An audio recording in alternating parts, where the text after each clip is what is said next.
जय श्री कृष्णा। आप सभी को मार्गशीर्ष मास कृष्ण पक्ष उत्पन्ना एकादशी की ढेरों शुभकामनाएं। प्रिय दर्शकों, आज के इस वीडियो में हम बात करेंगे उत्पन्ना एकादशी के विषय में। ये एकादशी है किस दिन, इसका व्रत किस दिन किया जाएगा, उत्तम व्रत कौन सा होगा, दशमी वेधा कब है, द्वादशी युक्ता कब है, पूजन कैसे करना है, क्योंकि ये उत्पन्ना एकादशी प्रथम एकादशी कही गई है, तो इसका पूजन कैसे करना चाहिए। एकादशी का व्रत जो शुरू करना चाहते हैं वो कैसे शुरू करेंगे, इस एकादशी के व्रत के नियम क्या रहेंगे, पारण के नियम क्या रहेंगे, पारण कब करना है, पूजन विधि क्या रहेगी, पूजन में भगवान को क्या अर्पित करेंगे, क्या अर्पित नहीं करेंगे, मंत्र क्या रहेगा। इस प्रकार से संपूर्ण जानकारी आने वाली इस एकादशी के विषय में इस वीडियो के माध्यम से प्रदान की जाएगी। आपसे निवेदन है कि वीडियो यदि थोड़ा सा भी उपयोगी लगे तो कृपया लाइक अवश्य कीजिएगा और जितना हो सके अधिक से अधिक शेयर कीजिए, जिससे कि सभी लोग सही जानकारी प्राप्त करके भगवान की कृपा प्राप्त कर सकें। भगवान नारायण कहते हैं कि आप उनके व्रत आदि को जितना प्रसारित करेंगे वो उतना कल्याण करेंगे। अपने व्रत की सफलता के लिए भगवान वासुदेव का आशीर्वाद प्राप्त करने के लिए कमेंट बॉक्स में अवश्य लिखिएगा ओम नमो भगवते वासुदेवाय या दामोदराय नमः या ओम नारायणाय नमः। ये मार्गशीर्ष मास मूल मंत्र हैं, जितना लिखेंगे उतना कल्याण होगा। आप देख रहे हैं देवभूमि ज्योतिष संस्थान का प्रतिष्ठित यूट्यूब चैनल देवभूमि धार्मिक। हम यहाँ सभी व्रत और त्योहारों की सही शास्त्रीय जानकारी प्रदान करते हैं।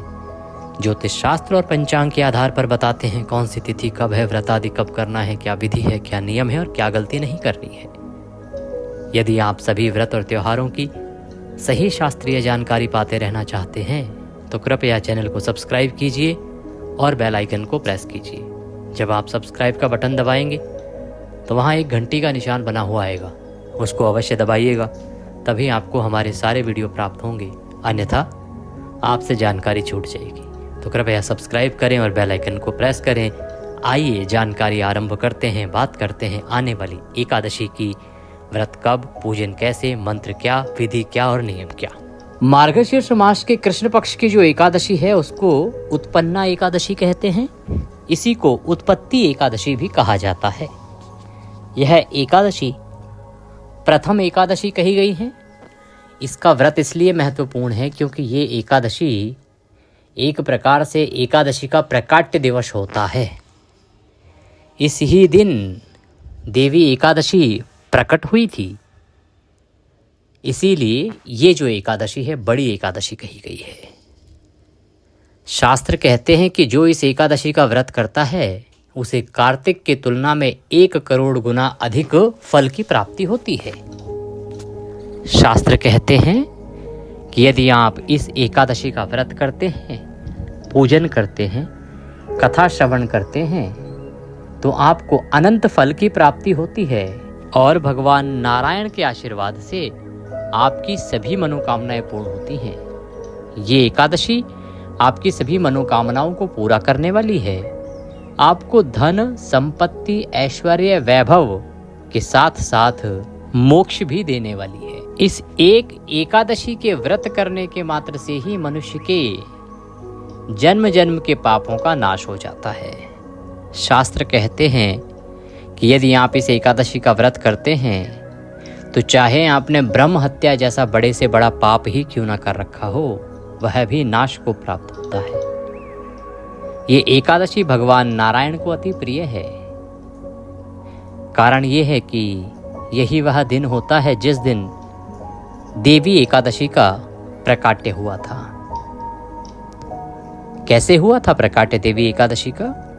संक्षिप्त में आपको बताता हूं कि एक समय एक दानव था, उसका नाम था मुर।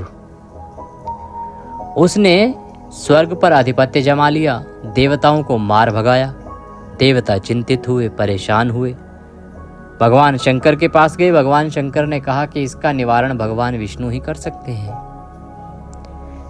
तो देवताओं ने आके भगवान विष्णु को उठाया, जागृत किया, उनकी स्तुति की और तब भगवान जागृत हुए। देवताओं ने सारा वृतांत बताया कि प्रभु मुर नामक दैत्य ने सभी देवताओं को पराजित करके भगा दिया है, अपमानित करके, हमारी रक्षा कीजिए। भगवान को क्रोध आया। भगवान ने देवताओं की ओर से राक्षस मुर को मारने के लिए युद्ध किया और उसकी सभी सेना को सुदर्शन चक्र के द्वारा मौत के घाट उतार दिया। उसकी सारी सेना परास्त हो गई और छित विछत होकर भागने लगी। मुर नामक दैत्य भी कुछ पल के लिए शंकित हुआ। अब क्योंकि ये युद्ध बहुत लंबा चला, इसीलिए भगवान वहां पास में ही बद्री का आश्रम में गुफा थी, उस गुफा में चले गए विश्राम करने के लिए। वहां भगवान को निद्रा आ गई, भगवान सो गए। मुर नामक दैत्य उनका पीछा करता हुआ उसी गुफा में पहुंचा। उन्होंने देखा कि नारायण सो रहे हैं, अतः मुर ने उन्हें मारने की चेष्टा की, क्योंकि वह जानता था कि दानवों के सबसे बड़े शत्रु भगवान नारायण ही हैं। वो ही सदा देवताओं की सहायता करते हैं और राक्षसों का वध करते हैं। अतः मुर ने जैसे ही भगवान सोते हुए नारायण को मारने का प्रयास किया, भगवान नारायण के शरीर से एक शक्ति पुंज उत्पन्न हुआ, जिससे एक कन्या का प्रकाट्य हुआ। एक कन्या प्रकट हुई। वह कन्या अत्यंत शक्तिशाली, सभी अस्त्र शस्त्रों से युक्त थी। उसने उस दानव के साथ युद्ध किया और उसको मृत्यु के घाट उतार दिया। जब भगवान की आंखें खुली तो उन्होंने देखा कि जो मुर नामक दैत्य है वह मरा पड़ा है और वहीं एक कन्या खड़ी हुई है हाथ जोड़ के भगवान के सामने। तब भगवान ने पूछा कि तुम कौन हो और इसे किसने मारा? तो उसने सारा वृतांत कह सुनाया। भगवान ने कहा कि मैं तुम्हारे इस परिश्रम से बड़ा प्रसन्न हूं। तुमने मेरी रक्षा की है और इस भयंकर दैत्य को मारकर तुमने इस ब्रह्मांड पर बड़ा उपकार किया है, सभी देवताओं पर बड़ा उपकार किया है, क्योंकि सभी ऋषि मुनि और देवता इससे त्रस्त थे। मांगो, क्या वरदान मांगती हो? जो मांगोगे वह वरदान मिलेगा। तब वो जो देवी थी, वह जो कन्या थी, वह कहती है कि प्रभु, अगर आप देना ही चाहते हैं तो मुझे ये वरदान दीजिए कि इस संसार में जब तक संसार रहे तब तक मेरी पूजा हो, और मेरी पूजा वाले दिन आपको जो कोई स्मरण करे, आपका जो पूजन करे, उसकी सभी मनोकामनाएं आप पूर्ण करें, उसे आपका आशीर्वाद अवश्य प्राप्त हो। भगवान नारायण ने कहा कि देवी, आज एकादश दिवस है, अर्थात 11वां दिन है मार्गशीर्ष के कृष्ण पक्ष का। तुम देवी हो, इसीलिए तुम्हारा नाम एकादशी होगा। और जो कोई तुम्हारा व्रत करेगा, पूजन करेगा, एकादशी का व्रत करेगा, उसकी सभी मनोकामनाएं मैं अवश्य पूर्ण करूंगा।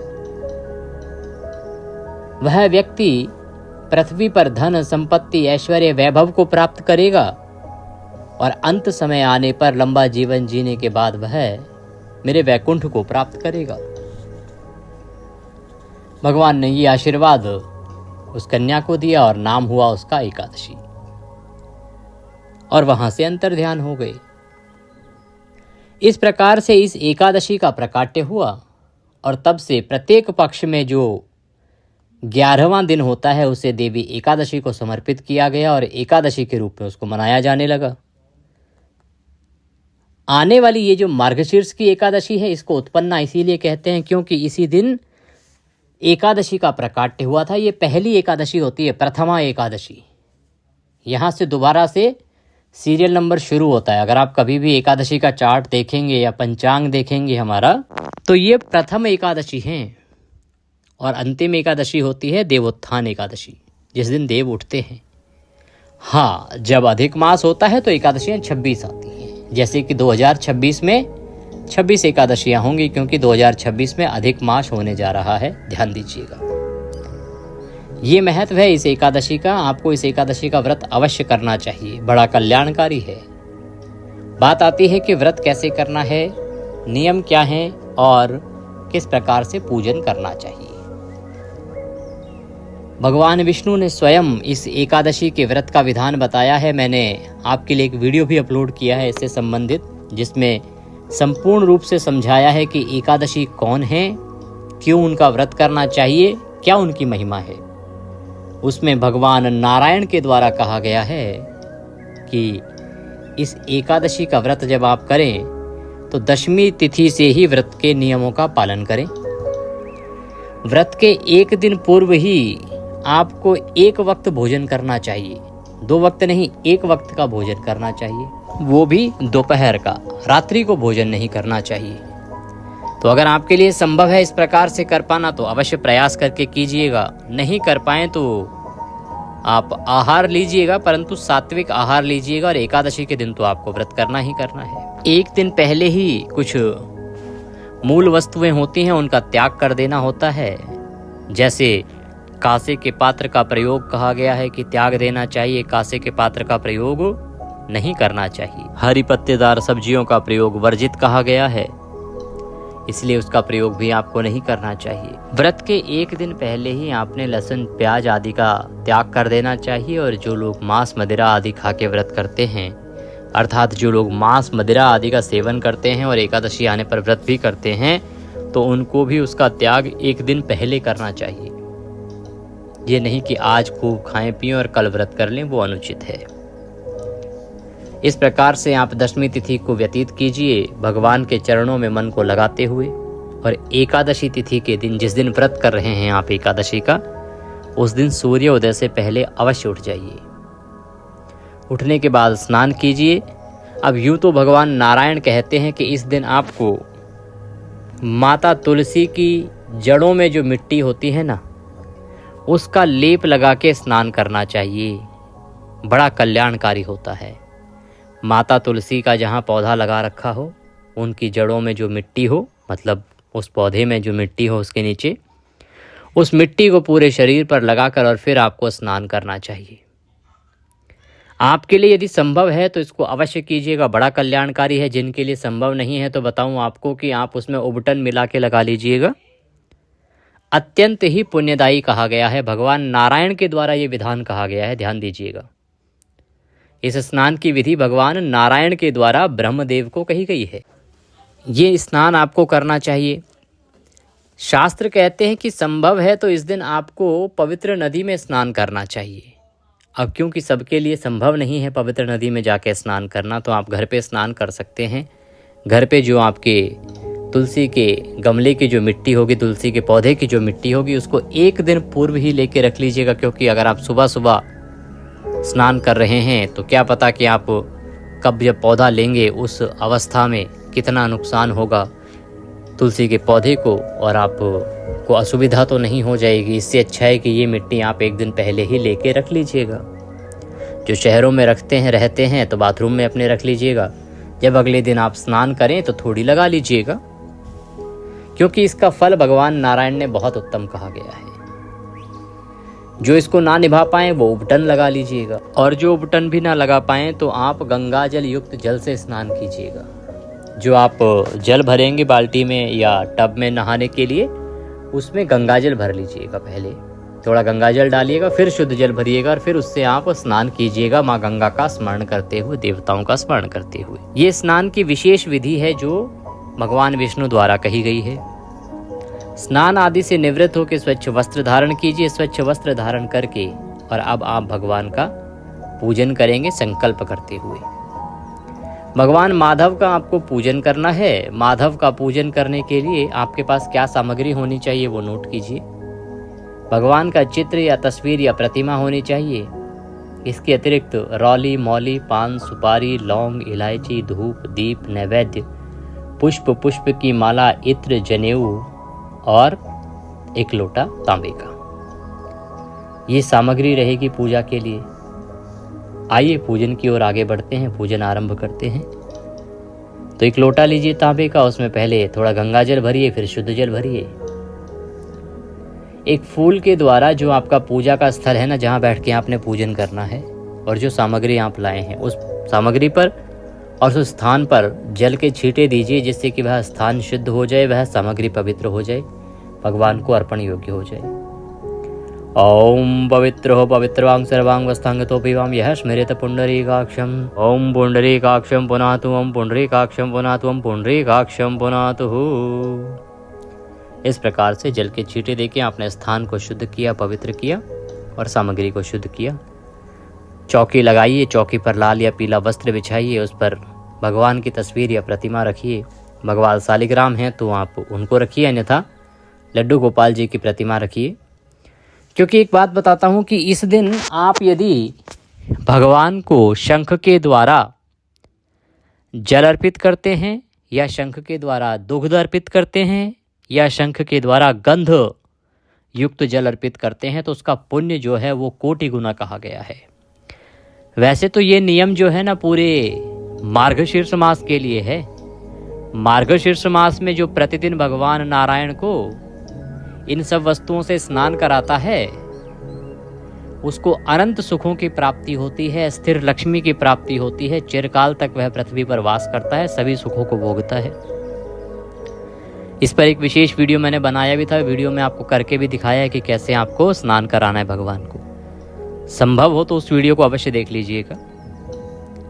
तो आपने भगवान को आज स्नान अवश्य कराना है और स्नान कराने के लिए या तो शालिग्राम स्वरूप होना चाहिए या फिर आपके पास भगवान लड्डू गोपाल की कोई प्रतिमा होनी चाहिए, क्योंकि तस्वीर को तो आप शंख से अभिषेक नहीं करा सकते। इसको भी आपने इस एकादशी पर अवश्य करना है।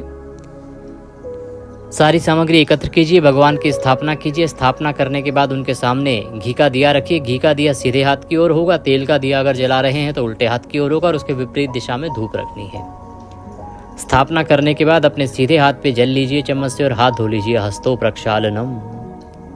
अब आपने जलाचमनी करनी है। एक एक मंत्र पर एक एक चम्मच जल अपने सीधे हाथ पे लेके ग्रहण करना है, अर्थात पीना है। मैं मंत्र बोलता हूँ, ओम माधवाय नमः, जल लीजिए पी जाइए। ओम केशवाय नमः, जल लीजिए पी जाइए। ओम नारायणाय नमः, जल लीजिए पी जाइए। ओम ऋषिकेशाय नमो नमः। हस्तो प्रक्षालनम। हाथ धो लीजिए। हाथ धो के अपने आप को तिलक कीजिए, मौली बांधिए। अब सामने रखे दीपक को और धूप को प्रज्वलित कर दीजिए। व्रत पूजन का संकल्प करने के लिए सीधे हाथ पर जल लीजिए, पुष्प लीजिए। 1 रुपये का सिक्का दक्षिणा के रूप में कम से कम रखिए, अधिक जो रखना चाहें रखिएगा। 3 बार बोलिए ओम श्री विष्णु, ओम श्री विष्णु, ओम श्री विष्णु। अपना नाम, अपना गोत्र, जिस स्थान पर बैठकर संकल्प कर रहे हैं वहां का मकान नंबर, क्षेत्र का नाम, शहर का नाम। मार्गशीर्ष मासे कृष्ण पक्षे एकादश्यायाम पुण्यतिथियो आयु आरोग्यता प्राप्त्यार्थाय सुख संपत्ति प्राप्त्यार्थाय भगवान नारायण प्रसन्नार्थाय मार्गशीर्ष उत्पन्ना एकादशी व्रत पूजन संकल्पम संकरिष्ये। बोले सौ श्री विष्णु शरणं शरणं प्रपद्ये। और यह संकल्प भगवान के चरणों में अर्पित कर दीजिए। संकल्प करके भगवान का पूजन करेंगे। पूजन करने के लिए सबसे पहले पद्य, अर्घ्य, आचमनी देंगे भगवान को। तो आप क्या कीजिए, एक एक चम्मच जल भगवान को अर्पित कीजिए। एक एक मंत्र पर भगवान की प्रतिमा का पूजन करेंगे तो बहुत उत्तम है। प्रतिमा ना हो तो तस्वीर पर अर्पित कीजिएगा। उनके सामने एक कटोरी रख दीजिए या कोई और पात्र रख दीजिए, उसमें जल अर्पित कीजिएगा जिससे जल इधर उधर ना फैले। ओम भूर्भुवः श्री माधवाय नमः, श्री दामोदराय नमः। उत्पन्ना एकादशी व्रत पूजन अंतर्गते श्री हरि विष्णु प्रसन्नार्थाय पद्यम समर्पयामि। पद्य के रूप में 1 चम्मच जल अर्पित कीजिए। ओम भूर्भुवः श्री नारायणाय नमः, श्री वासुदेवाय नमः, दामोदराय नमो नमः। अर्घ्यम समर्पयामि। अर्घ्य के रूप में भगवान नारायण को शंख से अर्घ्य दीजिए। आप शंख लीजिए और भगवान को शंख से अर्घ्य दीजिए। ओम भूर्भुवः श्री वासुदेवाय नमः, श्री दामोदराय नमो नमः। आचमनीम समर्पयामि। आचमनी कराइए भगवान को। आचमनी के लिए 1 चम्मच जल लीजिए, अर्पित कीजिए। अब भगवान को स्नान कराएंगे आप। स्नान कराने के लिए पहले शुद्ध जल लीजिए, गंगा जल युक्त जल, उससे स्नान कराइए। ओम भूर्भुवः श्री दामोदराय नमः। स्नान निमित्तार्थाय जलम समर्पयामि। स्नानम स्नान्ते। स्नान कराइए शंख से। शंख लीजिए, शंख में जल भर लीजिए और आप उस जल से भगवान को स्नान कराइए सर से। सर पे पानी अर्पित करते हुए मंत्र बोलेंगे, दामोदराय नमः या ओम नारायणाय नमः, ओम नारायणाय नमः, ओम नारायणाय नमः। ये 2 मंत्र हैं। इनमें से जो भी मंत्र बोलना चाहें उसको बोलते हुए भगवान को अभिषेक कराइए, जल से स्नान कराइए। अब आप पंचामृत बना लीजिए या खाली दूध ले सकते हैं, दही ले सकते हैं, उससे भगवान को स्नान कराएंगे। ओम भूर्भुवः श्री नारायणाय नमः, श्री दामोदराय नमः। पंचामृत स्नानम समर्पयामि। जो लोग तस्वीर पर पूजन कर रहे हैं वो फूल पर पंचामृत लगा लीजिएगा और उसको अर्पित कीजिएगा।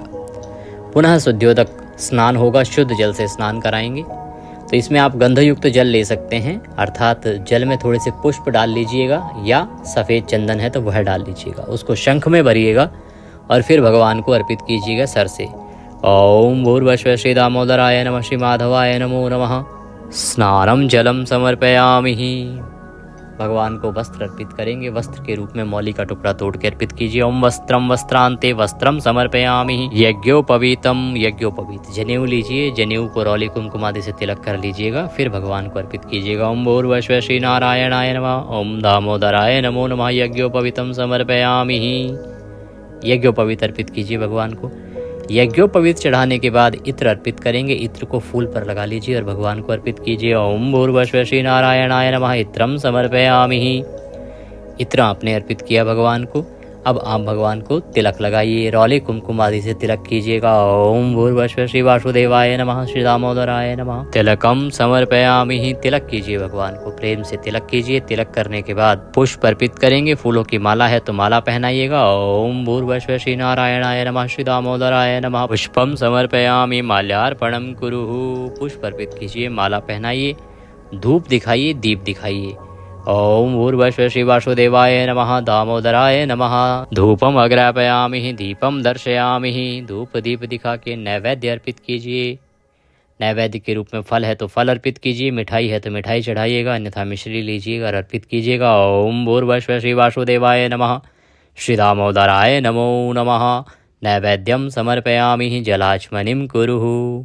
1 चम्मच जल लीजिए, भगवान को अर्पित कीजिए। तांबूलम समर्पयामि। पान का पत्ता लीजिए, उस पर 2 लौंग 2 इलायची सुपारी रखिए, वह भगवान को अर्पित कीजिए। ओम भूर्भुवः श्री नारायणाय नमः दामोदराय नमो नमः। तांबूलम समर्पयामि। तांबूलम पूंगी फलम शुभ दक्षिणायाम शुभदो वरदो भवः। दक्षिणा अर्पित कीजिए भगवान को और हाथ जोड़ के नमस्कार कीजिए। ये आपका पूजन होगा। पूजन के बाद अब आपने कथा सुननी है। इसकी कथा बड़ी कल्याणकारी है, कथा अवश्य सुनिएगा। सही कथा सुनने के लिए यदि आप चैनल पर नए हैं तो सब्सक्राइब करते जाइएगा, क्योंकि आप जानते हैं कि ये एक प्रतिष्ठित ज्योतिष संस्थान का चैनल है और हम यहाँ पर वही कथा सुनाते हैं जो संस्कृत में वर्णित होती है, पुराणों में भगवान के द्वारा लिखित होती है। तो उत्तम कथा सुनने के लिए चैनल को सब्सक्राइब कीजिए। कथा सुनेंगे, कथा के साथ आपको विष्णु सहस्त्र नाम का श्रवण करना चाहिए। फिर आपको आरती करनी है। आरती करने के बाद नियमों के अनुसार दिन को व्यतीत करना है। सायंकाल को कीर्तन करना चाहिए, बड़ा कल्याणकारी होता है। कीर्तन के लिए ना जा सकें तो कीर्तन विशेष हमारा वीडियो देख लीजिएगा। उन स्तोत्र को सुनने से आपको कीर्तन का फल प्राप्त होगा। रात्रि जागरण की महिमा एकादशी के व्रत में बहुत अधिक है। रात्रि जागरण अवश्य करना चाहिए। कुछ पाठों को श्रवण करते हुए या कीर्तन करते हुए करना चाहिए। ऐसा नहीं कि आप टीवी आदि देख के बिताएं समय को। भगवान का भजन करते हुए रात्रि जागरण करना है। कम से कम 1 बजे तक तो करें ही करें, 4 बजे तक कर सकते हैं तो बहुत उत्तम रहेगा। रात्रि जागरण करें और अगले दिन पारण करेंगे। पारण के लिए आपको सूर्योदय से पहले उठ जाना चाहिए। यह है एकादशी के व्रत को करने का विधान। पारण की जानकारी आपको देंगे। पहले बात करते हैं कि एकादशी है किस दिन और व्रत आपने करना किस दिन है। तो प्रिय दर्शकों, ये मार्गशीर्ष मास के कृष्ण पक्ष की जो एकादशी तिथि है उसकी शुरुआत हो रही है 15 तारीख को 2:37 पर और ये समाप्त हो जाएगी 16 तारीख को 4:47 पर। ऐसे में सूर्य के मुख से 15 तारीख को एकादशी रहेगी, तो आपको व्रत करना चाहिए 15 तारीख को। 15 नवंबर को दिन रहेगा शनिवार का। इस दिन आपने करना है एकादशी का व्रत, जिसे हम उत्पत्ति एकादशी भी कहते हैं, उत्पन्ना एकादशी भी कहते हैं। पूजा के शुभ मुहूर्त की बात करें तो आपके लिए पूजा का शुभ मुहूर्त रहेगा 8:18 से और 9:48 तक। 9:48 तक ये उत्तम मुहूर्त है। इसमें आप पूजन करते हैं तो बड़ा कल्याणकारी रहेगा। ये थी जानकारी एकादशी के विषय में। पारण की जानकारी के लिए मैं विशेष वीडियो बना रहा हूँ, क्योंकि बड़ी एकादशी है, महत्वपूर्ण एकादशी है, इसके नियम अलग हैं। तो पारण का वीडियो अवश्य देखिएगा। एकादशी की महिमा का वीडियो देखा है उसको ध्यान से देख लीजिएगा। और बड़ी बात यह कि इस मार्गशीर्ष मास में भगवान को स्नान कराने की बहुत सरल विधि है और उसका पुण्य जो है वो अनंत गुना है। भगवान नारायण ने स्वयं ब्रह्मदेव को कहा है, तो उसको अवश्य देखना चाहिए। मैंने आपको सभी स्नान करके दिखाए हैं उसमें कि कैसे आपको भगवान को स्नान कराना है। और एक और महत्वपूर्ण जानकारी कि माता तुलसी कार्तिक के माद में आपने रखी कहाँ है घर में, किस स्थान पर रखी हैं, कहीं अनुचित स्थान पर तो नहीं है। उससे संबंधित वीडियो भी अपलोड किया हुआ है, उसको अवश्य देखिए। कहीं ऐसा ना हो कि अनुचित स्थान पर रखकर आप अशुभ परिणाम प्राप्त कर रहे हों। कुछ और पूछना चाहें, कहना चाहें, कमेंट बॉक्स में लिख के पूछ लीजिएगा। स्क्रीन पर नंबर आ रहा है, दक्षिणा आदि कुछ भेजना चाहें तो उस पर भेज सकते हैं या व्हाट्सएप के माध्यम से हमसे जुड़ सकते हैं। और QR कोड साथ में आ रहा होगा, उसको स्कैन करके सीधे हमारे बैंक खाते में भी दक्षिणा भेज सकते हैं। भगवान नारायण सब पर कृपा करें। हरे कृष्ण।